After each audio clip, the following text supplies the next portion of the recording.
অবশেষে আমরাও আজকে ঘুরে এলাম কাশবন। শরতের ঘনঘটা তো বেজে গেছে সে কবেই। শরৎ মানেই তো একদম কাশবনে ছড়াছড়ি।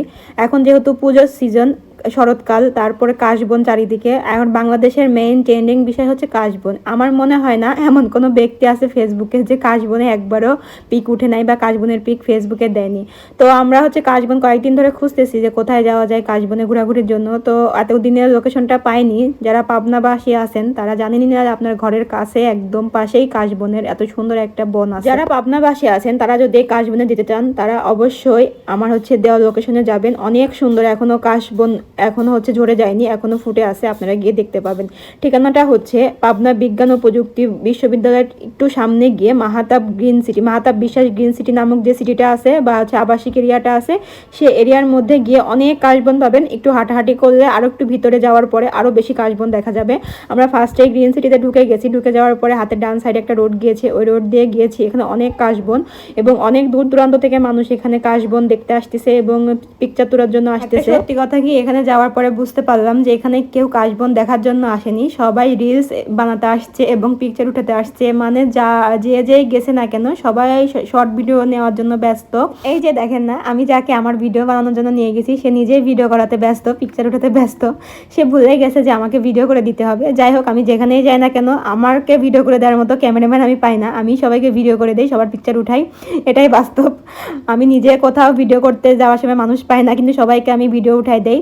যাই হোক, পরে অনেকক্ষণ বলেছি যে অনেকক্ষণ পর যে আমাকে কয়েকটা কাশবন এনে দাও। পরে আপনাদের ভাইয়া আশেপাশে যেহেতু অনেক পানি, কিভাবে কাশবন আনবে, পরে এখানে পাঁচিল বেয়ে গিয়ে ওইখানে একদম মাছ বরাবর গিয়ে আমার জন্য কয়েকটা কাশবন এনেছে। সে হাত দিয়ে ছিঁড়তে পারতেছিল না, পরে দাঁত দিয়ে সে ছিঁড়ে এনে আমাকে দিয়েছে। তো এখানে 3-4টা এনে দিয়েছে, বাদবাকি হাতের কাছে পাওয়া যায় না, একটু দূরে। আর চারদিকে পানি যেহেতু জমেছে, অনেক কাদা, এখানে আনা খুবই কষ্টকর। তারপরে এখানে একটা চর টাইপের বালুর চর ছিল, পরে ওইখানে আমি গিয়েছি, আমি নিজেই ছেঁড়ার চেষ্টা করতেছি, কিন্তু এই যেহেতু কাশবনটা অনেক ধারালো, হাত কেটে যেতে পারে, এজন্য ছেঁড়া যাচ্ছে না। আমি বাসা থেকে মনে করে গেছি যে একটা কেচি নিয়ে যাব কাটার জন্য, বাট রেডি হওয়ার সময় আর নেওয়ার কথা মনে নাই। পরে হচ্ছে এখানে আমি 2-3টাও আমি ছিঁড়ছি, মানে বেশি ছেঁড়া যায় না, ভয় হয় যে হাত যদি কেটে যায় তখন তো কি হবে। পরে আমিও 2-3টা ছেড়েছি, পরে আমার এই 2-3টাতে হচ্ছে না, মানে পিকচার যে উঠাবো সুন্দর, কাশবনের একটা থোকা থাকবে হাতে, দেখতে খুব সুন্দর লাগবে, সেরকম একটা পিকচার হচ্ছে না।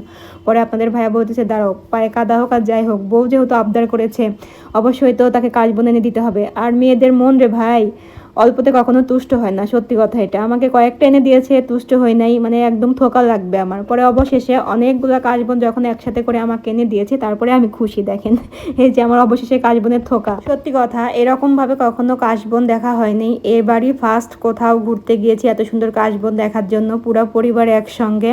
তো মেইন উদ্যোগটা কিন্তু আপনাদের ভাইয়ারই, সেই আমাকে বলছে যে রেডি হও, কাশবন দেখতে যাব। তো গতদিন যেতে চেয়েছি, কিন্তু গতদিন বৃষ্টির কারণে বের হতে পারি নাই। আজকে বের হয়েছি যে কাশবন দেখবো। ওইখানে যাওয়ার পরে কিন্তু মনটা একদম ফ্রেশ হয়ে যাবে কাশবন দেখার পর, যে সুন্দর স্পটটা, অনেক সুন্দর সত্যি কথা, যে চারদিকে কাশবন আর আশেপাশে সবাই আছে। সবাই যেহেতু আসছে দেখার জন্য, কেউ ভিডিও ক্যাপচার করছে, কেউ পিকচার ক্যাপচার করছে, অনেক সুন্দর।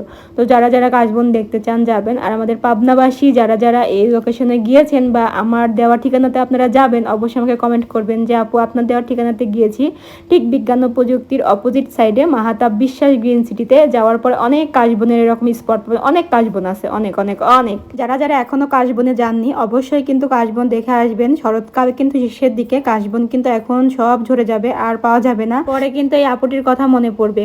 তো যাই হোক, অনেক দিন পর একটা বড় ভিডিও দিয়েছি পেজে, অনেক দিন এরকম টাইপের কোনো ভিডিও দেওয়া হয় না। তো জানি না ভিডিওটি কেমন লেগেছে আপনাদের কাছে। যারা পেজে নতুন আছেন তারা অবশ্যই একটা কমেন্ট করবেন কেমন লেগেছে, আর অবশ্যই পেজটি একটা ফলো দিয়ে রাখবেন। সবাই ভালো থাকবেন, আল্লাহ হাফেজ।